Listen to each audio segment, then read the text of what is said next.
There is a great disturbance in the English-speaking world, or Anglosphere, especially particularly the Anglosphere. You see, the United States represents a very interesting place in the English-speaking world. It is, well, more specifically, the Anglosphere, because there's a lot of countries that have English as the official language. You can, and if you want more information, you can go on Google Images and look at a map of the world and see which countries have English, are in the English-speaking world, and how well ingrained they are. But the U.S. is an oddball in the group. We are the only country in the Anglosphere, which includes Canada, the United Kingdom, of course, Ireland,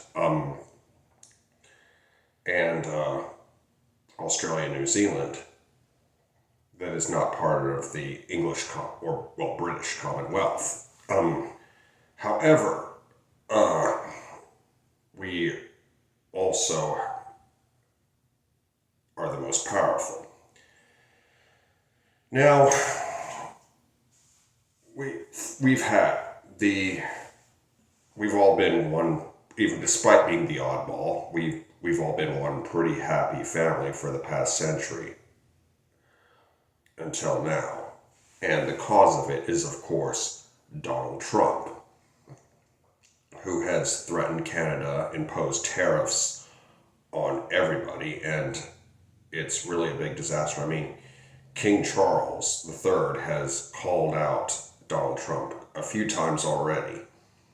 And he said Canada will remain free, and he also warned Donald Trump not to play around with nuclear weapons, because it's pretty obvious why you shouldn't play around with nuclear weapons, Because it's like when you tell children don't touch guns.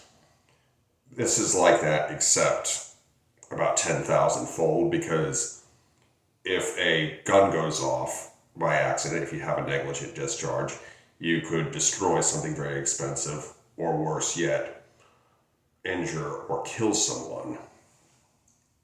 However, if Donald Trump has a negligent discharge, the whole world could be destroyed. And in a best case scenario, tens of thousands of people would die. And that's an absolute best case scenario. Tens of thousands of deaths like that, not to mention the many more who would die of radiation sickness and things like that, and be permanently disfigured and crippled. And last and probably least, a whole bunch of property damage. Anyway, it's just to other members of the Anglosphere, I am very sorry about Donald Trump. I don't know if he won the election fair and square, but I understand that it doesn't really matter at this point, because he is causing a lot of damage. I'm sorry about the tariffs. I'm sorry about us going back on our agreements. I wish there was something we could do. And I pray that this country will be a much better ally, a much better friend, a much better partner in the future. But I apologize in advance for being arrogant, but for sounding arrogant at least. But as arrogant as this sounds, the U.S. is now the backbone of the English-speaking world. It now occupies the place that the United Kingdom used to. And I understand what happens to one of us will affect the other.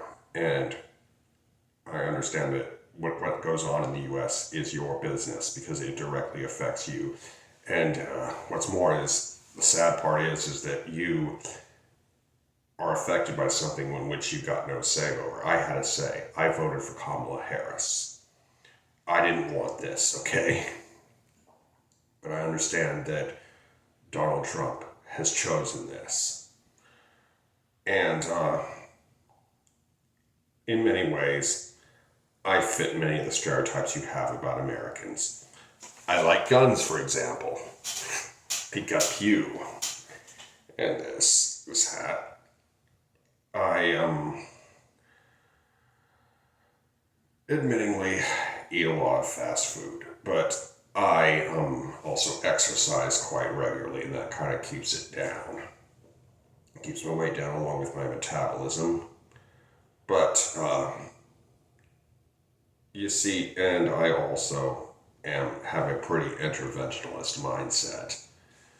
But I understand that, what is happening here is something I'm truly sorry about. I'm sorry this is affecting you.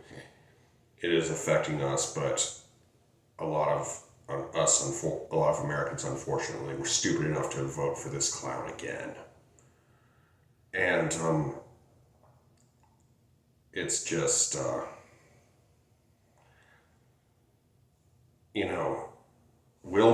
but every 100 years or so,